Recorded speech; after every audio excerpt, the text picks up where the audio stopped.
اعوذ باللہ من الشیطان الرجیم بسم اللہ الرحمن الرحیم وفاکہۃ مما یتخیرون ولحم طیر مما یشتہون صدق اللہ العظیم۔ محبت سے درود ابراہیمی پڑھ لیجئے۔ اللہم صلی علی محمد وعلی آل محمد کما صلیت علی ابراہیم وعلی آل ابراہیم انک حمید مجید۔ اللہم بارک علی محمد وعلی آل محمد کما بارکت علی ابراہیم وعلی آل ابراہیم انک حمید مجید۔ اللہ تعالیٰ نے سورہ واقعہ میں 3 گروہوں میں سے سابقین کی شان ارشاد فرمائی ہے۔ جنتیوں میں سب سے اعلیٰ رتبے والا گروہ وہ سابقین کا گروہ ہے، سابقین لوگ ہیں۔ ارشاد باری تعالیٰ ہے کہ وہ طرح طرح کی نعمتوں میں ہوں گے اور اس شان کے ساتھ وہ جنتی تختوں پر آرام فرما ہوں گے، ایک دوسرے کے سامنے بیٹھے ہوں گے اور ان کی خدمت کے لیے ولدان جنت طرح طرح کے مشروبات اور تلذذ کے لیے ان کے سامنے مشروب پیش کریں گے اور شراب طہور بھی پیش کریں گے۔ وہ دنیا کی جیسی شراب نہیں ہوگی، وہ جنتی نعمتوں میں سے ایک اعلیٰ نعمت ہوگی۔ شراب کے لفظ سے تم یہ نہ سمجھنا کہ اس کو پی کر وہ مدہوش ہوں گے یا ان کا سر چکرا جائے گا۔ لا یصدعون عنہا، نہ وہ درد سر محسوس کریں گے اس کو پینے کے بعد، ولا ینزفون، اور نہ وہ شراب طہور ان کو مدہوش کرے گی۔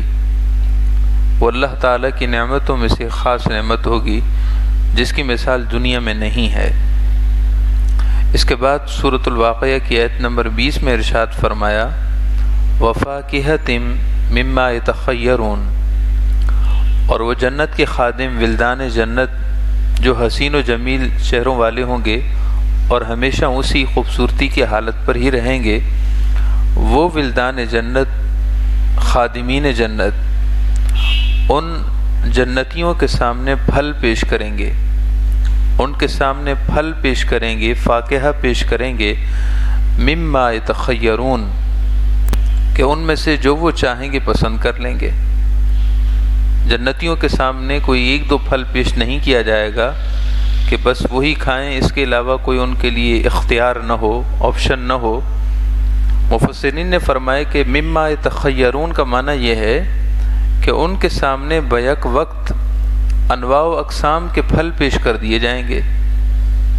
بیک وقت، ایک ہی وقت میں انواع و اقسام کے پھل پیش کر دیے جائیں گے۔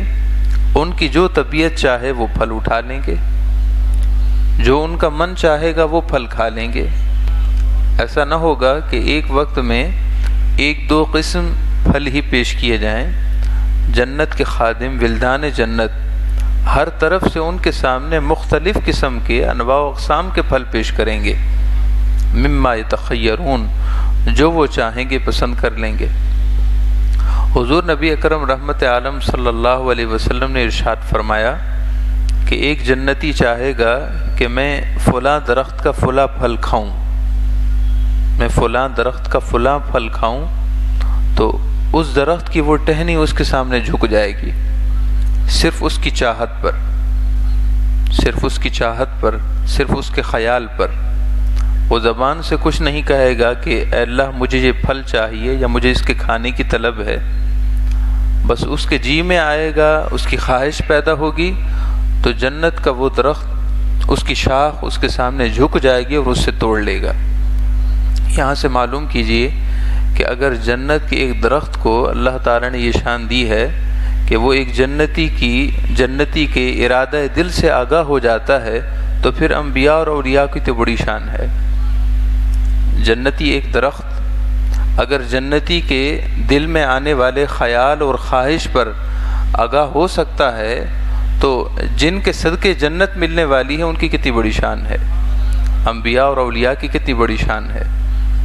اور حدیث پاک میں یہ آیا ہے کہ جب وہ جنتی اس ٹہنی سے وہ درخت توڑ کر کھائے گا، اعید بہا او کما قال علیہ الصلاۃ والسلام، تو وہ دیکھے گا کہ یہ پھل جب توڑے گا تو اللہ تعالیٰ اس کی جگہ اس جیسا دوسرا پھل فوراً پیدا فرما دے گا، پھل کم نہیں ہوں گے، اس لیے کہ جنت ہے، جنت کی نعمتیں ہیں، اللہ تعالیٰ اپنی قدرت کا یوں اظہار فرمائے گا۔ وہ پھل توڑے گا تو اعید بہا او کما قال علیہ الصلاۃ والسلام، فوراً وہ دیکھے گا کہ اس کی جگہ دوسرا پھل وہاں لگ چکا ہے۔ وفاکہۃ مما یتخیرون، اور وہ جنت کے خادم ان جنتیوں کے سامنے، کون سے جنتیوں کے سامنے؟ جو سابقین ہیں، جو گروہوں میں جنت کے اعلیٰ درجات والے لوگ ہیں، جو قیامت کے دن السابقین کے درجے والے ہیں، ان کی شان یہ ہوگی۔ دوبارہ ایک دفعہ دہرا دیتے ہیں کہ وہ جو سابقین ہیں وہ کون سے لوگ ہوں گے۔ نبی اکرم صلی اللہ علیہ وسلم نے ان کی 3 نشانیاں بیان فرمائی ہیں۔ اذا اعطوا الحق قبلوہ، جب ان کے سامنے حق بیان کیا گیا، حق کی بات پیش کی گئی تو خواہ ان کو کڑوی ہی کیوں نہ لگے مگر حق کو قبول کرتے ہیں۔ یہ نہیں سوچتے کہ ہم بڑے ہیں اور ہمیں کوئی بات سمجھانے والا آ گیا ہے۔ جب حق کی بات آئے اور حق کی بات پیش کی جائے تو انانیت اور رعونت کو سامنے رکاوٹ نہیں بننے دیتے، فوراً قبول کر لیتے ہیں۔ نبی اکرم صلی اللہ تعالی علیہ وسلم صفیں درست فرما رہے تھے، صف درست فرماتے ہوئے آپ صلی اللہ علیہ وسلم کے ہاتھ میں چھڑی تھی، اس سے ایک صحابی حضرت سواد تھے، آپ نے فرمایا استوی یا سواد۔ حضرت سواد رضی اللہ تعالیٰ عنہ وہ اپنی صف سے کچھ آگے تھے، تو آپ نے اس چھڑی کے ساتھ آپ نے ان کو کچوکا دیا اور ان کو ضرب لگائی اور اشارہ کیا کہ اے سواد صف درست کرو، صف میں سیدھے ہو جاؤ۔ وہ صف میں سیدھے تو ہو گئے، لیکن عرض کی یا رسول اللہ صلی اللہ علیہ وسلم، آپ نے مجھے چھڑی سے، اپنے عصا مبارک سے، یہ تیر تھا، یہ جو آپ کے دست مبارک میں چیز تھی، یا رسول اللہ آپ نے مجھے اس سے جو اشارہ کیا ہے مجھے تکلیف ہوئی ہے، میرے جسم پر ضرب لگی ہے، مجھے تکلیف محسوس ہوئی ہے، مجھے بدلہ دیجیے، مجھے بدلہ چاہیے۔ نبی اکرم صلی اللہ تعالی علیہ وسلم نے ارشاد فرمایا کہ ہاں اگر آپ کو تکلیف ہوئی ہے اور آپ کو بدلہ چاہیے تو میں حاضر ہوں۔ آپ نے فرمایا کہ لو بدلہ لے لو۔ انہوں نے عرض کی کہ یا رسول اللہ صلی اللہ علیہ وسلم، جب آپ نے مجھے تیر سے یا اس چھڑی سے کچوکا دیا اور مجھے ضرب لگائی تو میرے پیٹ پر کپڑا نہیں تھا، میرے پیٹ پر کپڑا نہیں تھا، یا رسول اللہ آپ اپنے بطن اطہر سے کپڑا اٹھائیے، مجھے ایسا ہی بدلہ چاہیے جیسے مجھے تکلیف ہوئی ہے۔ قربان جائیے رحمت عالم صلی اللہ علیہ وسلم پر، جو احسان، انصاف اور ہر ایک کو خیر خواہی کا درس دینے والے تھے۔ آپ کے چہرے مبارک پر کچھ ناراضگی ظاہر نہ ہوئی، آپ نے فوراً سے بطن اطہر سے کپڑا اٹھا دیا۔ حضرت سواد رضی اللہ تعالیٰ عنہ بے اختیار انتہائی محبت بھرے جذبات میں آپ کے بطن اطہر سے لپٹ گئے، آپ کو بوسے دینے لگے، آپ کے جسم اطہر کو چومنے لگے۔ عرض کی یا رسول اللہ صلی اللہ علیہ وسلم، میں نے جو کچھ کیا وہ صرف اسی خاطر تھا کہ میں آپ کے جسم اطہر سے لپٹ جاؤں، چونکہ آپ کے جسم اطہر سے لپٹ جانا یہ اس بات کی تصدیق ہے اور اس بات کا ذمہ ہے کہ آپ کے جسم اقدس سے چھو جانے والی چیز کو دوزخ کی آگ نہیں جلائے گی۔ تو نبی اکرم صلی اللہ تعالی علیہ وسلم نے ارشاد فرمایا کہ سابقین وہ ہیں کہ جن کے سامنے حق کی بات بیان کی گئی تو فوراً قبول کر لیں۔ وَإِذَا سَئِلُوا بَذِلُوهُ سُئِلُوا بَذِلُوهُ، اور جب ان سے اللہ کی راہ میں کچھ خرچ کرنے کا سوال کیا جائے تو فوراً سے خرچ کرنے لگ جاتے ہیں، کنجوسی نہیں کرتے۔ وَحَكِمُوا لِلنَّاسِ كَحُكْمِهِمْ لِأَنفُسِهِمْ، اور جب انہیں کسی سربراہ پر جب انہیں کچھ لوگوں پر نگران مقرر کیا جائے، جب انہیں نگرانی اور سربراہی دی جائے تو اپنے ماتحت لوگوں کے لیے وہی پسند کریں اور جو اپنے لیے پسند کرتے ہیں۔ ارشاد فرمائے کہ یہ وہ لوگ ہوں گے جو سابقون ہیں، اور اللہ تعالیٰ نے ارشاد فرمائے کہ وفاکہۃ مما یتخیرون، ان کے سامنے جنت کے خادم پھل پیش کریں گے اور پھلوں کی انواع و اقسام ہوں گی، مما یتخیرون، جو وہ چاہیں گے پسند کریں گے، وَلَحْمِ طَيْرٍ مِّمَّا يَشْتَهُونَ، اور پرندوں کا گوشت بھی پیش کیا جائے گا، وَلَحْمِ طَيْرٍ مِّمَّا يَشْتَهُونَ، اور پرندوں کا گوشت بھی پیش کیا جائے گا جس کی وہ رغبت کریں گے۔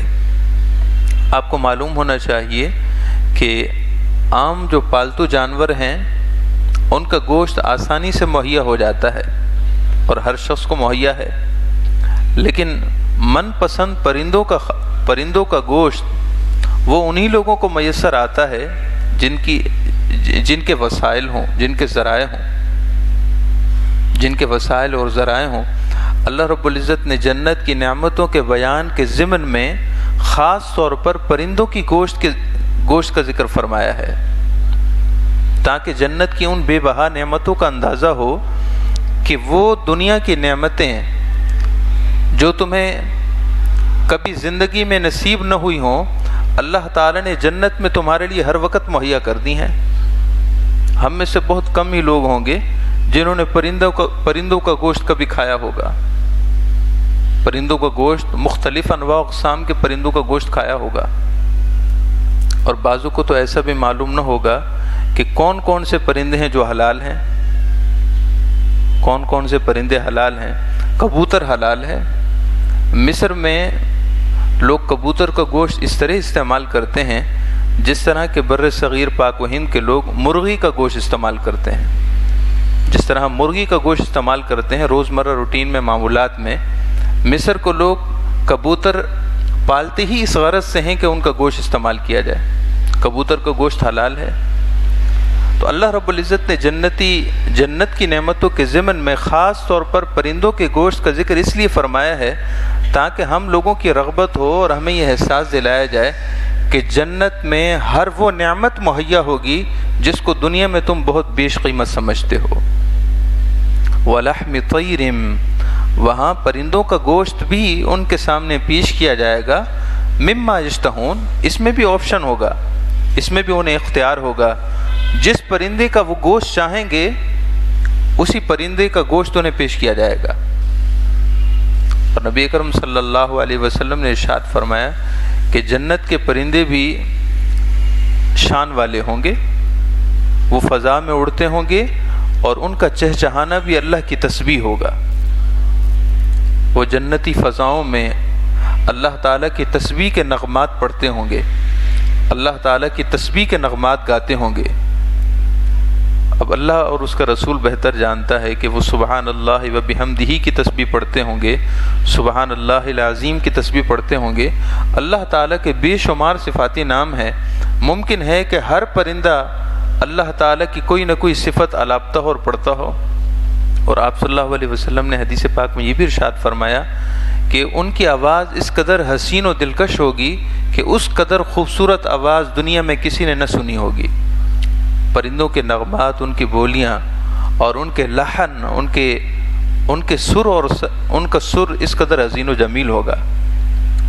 اور آپ صلی اللہ علیہ وسلم نے ارشاد فرمایا کہ جنتی چاہے گا کہ مجھے اس اڑتے ہوئے پرندے کا گوشت مہیا ہو جائے تو وہ فوراً سے بھنا ہوا اس کے سامنے پیش کر دیا جائے گا۔ وہ اس میں سے جو چیز چاہے گا کھائے گا۔ جب وہ سیر ہو جائے گا تو وہی پرندہ اللہ کے حکم سے زندہ ہو کر پھر تسبیح پڑھتے ہوئے فضا میں اڑنا شروع ہو جائے گا۔ یہ سب کچھ صحیح حدیث میں ہے۔ امام جلال الدین سیوطی رحمۃ اللہ تعالی علیہ کی کتاب ہے جس میں آپ نے ان ساری حدیثوں کا ذکر فرمایا ہے۔ وَلَحْمِ طَيْرٍ مِّمَّا يَشْتَهُونَ، اور ان جنتیوں کے سامنے جو سابقین کے درجے کے ہوں گے ان کے سامنے من پسند پرندوں کا گوشت پیش کیا جائے گا، مما یشتہون، جو وہ چاہیں گے، جو وہ پسند کریں گے۔ اللہ تعالیٰ ہم سب کو اپنے پیارے حبیب صلی اللہ علیہ وسلم کا صدقہ جنت کی ساری نعمتیں نصیب فرمائے۔ نبی اکرم صلی اللہ علیہ وسلم ایک دفعہ جنتی پرندوں کا ذکر فرما رہے تھے تو صدیق اکبر رضی اللہ تعالیٰ عنہ نے عرض کی، انہا لناعمۃ، یا رسول اللہ انہا لناعمۃ، کس قدر شان والے ہوں گے، کس قدر شان والے ہوں گے وہ پرندے، کس قدر شان والے ہوں گے وہ پرندے جو جنت کی فضاؤں میں اڑیں گے۔ نبی اکرم صلی اللہ علیہ وسلم نے ارشاد فرمایا کہ ان سے بڑھ کر شان والے وہ ہوں گے جو انہیں کھائیں گے۔ آپ نے فرمایا ان سے بڑھ کر شان والے وہ ہوں گے جو انہیں کھائیں گے۔ ایک حدیث میں سیدنا عمر فاروق کے بارے میں بھی آیا ہے کہ انہوں نے بھی یہی عرض کیا، رسول اللہ کس قدر شان والے ہوں گے وہ پرندے؟ تو آپ نے فرمایا کہ ان سے بڑھ کر وہ فضیلت والے ہوں گے جو انہیں کھائیں گے، تناول کریں گے۔ اللہ تعالی ہم سب کو جنت کی نعمتیں محض اپنی رحمت سے نصیب فرمائے۔ صلاۃ والسلام